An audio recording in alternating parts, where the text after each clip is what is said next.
We have one of the sickest and most awesome Numeron lists you're going to see, locking down second place out of this regional.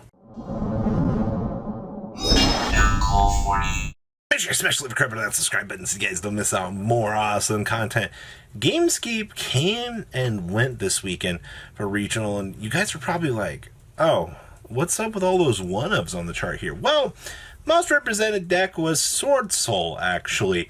Are anybody really surprised about that? We've continued to see this deck do well. It's just very, very well-rounded in its diversity and matchups here. But that's not like the story that we're here for.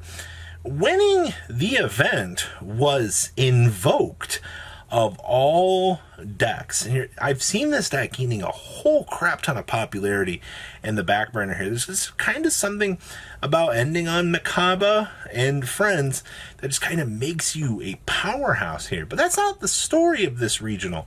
Besides Invoked winning, we also had Numeron getting second place, and it is one of the sauciest Numeron lists that I've seen in a while. We'll talk about that here in a second here. We also had an Eldritch Stun list doing well with Dogmatic. I'd have the list, but people don't like to respond to DMs. I'm sorry for that, ladies and gentlemen.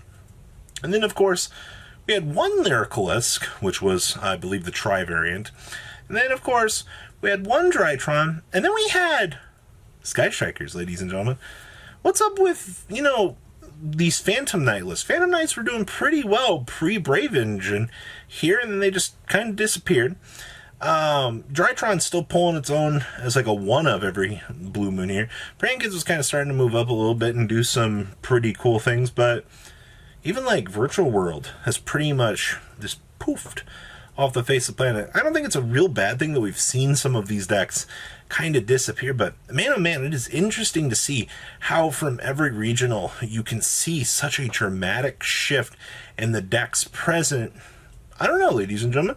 We'll have to wait and see kind of what the YCS brings here, as long as things don't get canceled. Let's go take a look at this deck list, shall we? All right, the first list we're going to be looking at here is none other than Sebastian Morals' Invoked Dogmatica list, winning the regional here.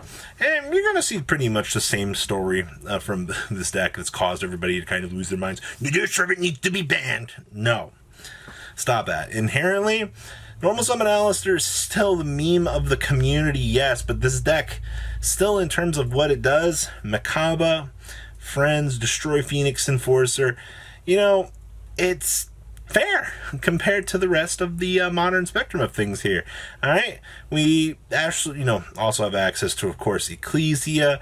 You have the board hops off into your serving. You have punishment interactions. It's pretty much everything that we've imagined this to be. It's so fun. Alright? And also now the fact that everybody's just stopped counter-picking for Maximus. Every blue moon you'll still see people out here still playing cards for Maximus. But we're so far out of the Maximus pipeline, further adapting to the meta at this point, the players are just choosing not to use options for this. Whether or not it's just towards development of the meta, or they're just, it doesn't come up enough to really warrant it. So now you've officially gone past the point of, Maximus hit the field. Well, I guess it's free to resolve at this point. I mean, hey man, getting free access to your extra deck utilities, yeah, to make this good card feels really freaking good. Alright, next up here is that awesome Numeron list that I was hyping up at the beginning. This is Ryan Choi's second place list here.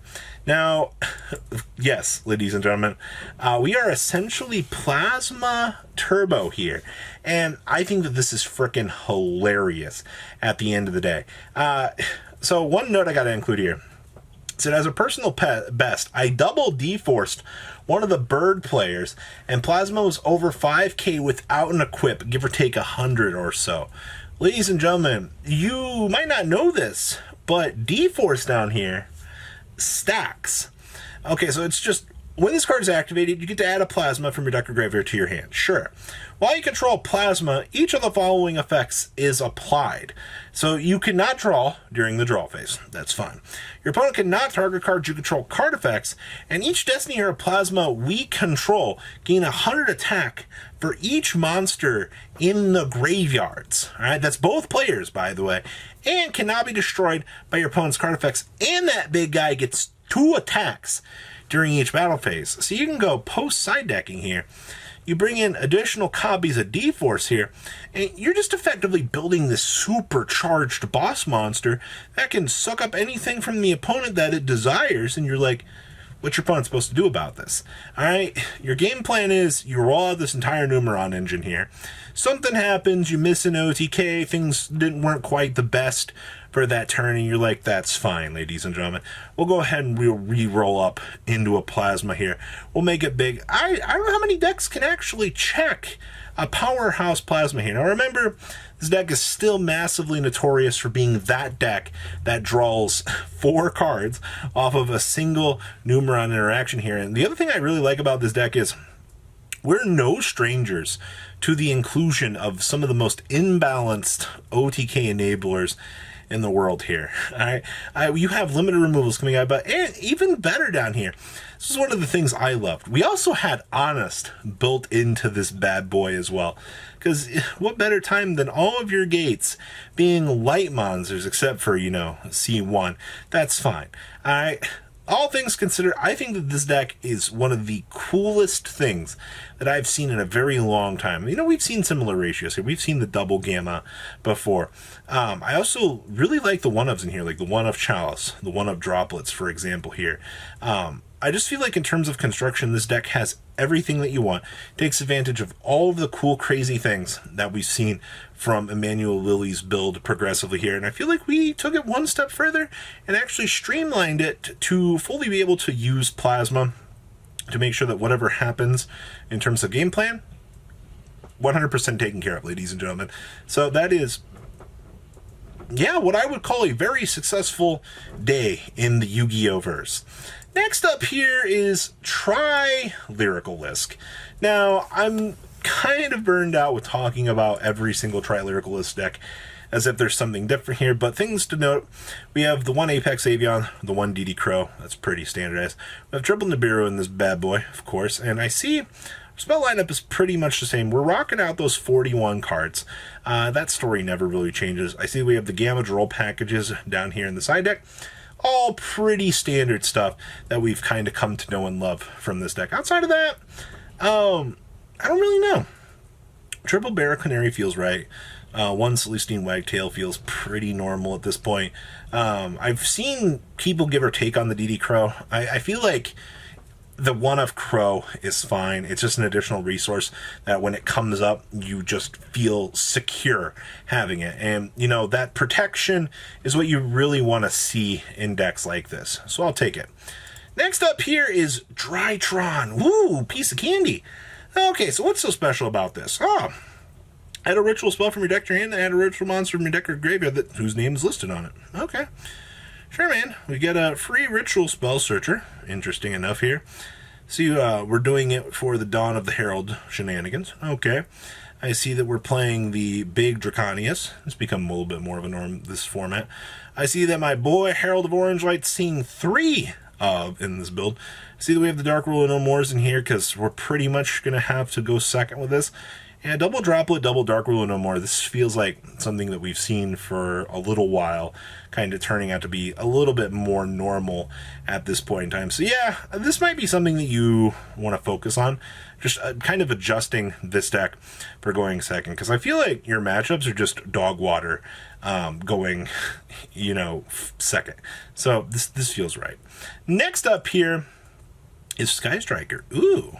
So, Sky Striker actually playing Forbidden Droplets here, getting 7th place. Okay, so we're also playing double Field Spell here. Okay, we're playing Prosperity as well. I think most builds are playing Prosperity now for the Filter 3 option. I feel like that this has become like the norm point for this deck. If you try to go beyond this, or if you see multiples of this, it's just a really bad time. Double Rose is fine. Outside of that, I don't see anything that sticks out to me and yells at me as out of the norm here. TC Boo's fine. You got the Dark Ruler No Mores in here for the board breaks. Yeah, this is all pretty normal, honestly. And the last list I have for you guys here is a Tenyi Sword Soul variant. Ooh. I see that we got the standard Arch Nemesis Protoss in here. That's fine. I see that we got the Draco Masters of the 10E, but of course, quite honestly, outside of that, not going to give too much more time to this. Ladies and gentlemen, it's Sword Soul at this point in time, and I really wish that there could be some sort of diversity, but most of the 10E builds have become the standardized build for this going forward. So guys, please leave a comment down below, tell me what you guys think. Make sure you guys smash the living crap out of that subscribe button so you guys don't miss out on more awesome content. I'll see your beautiful faces back here later on today with some more cool awesome content. Peace out, guys. Patrons, thank you.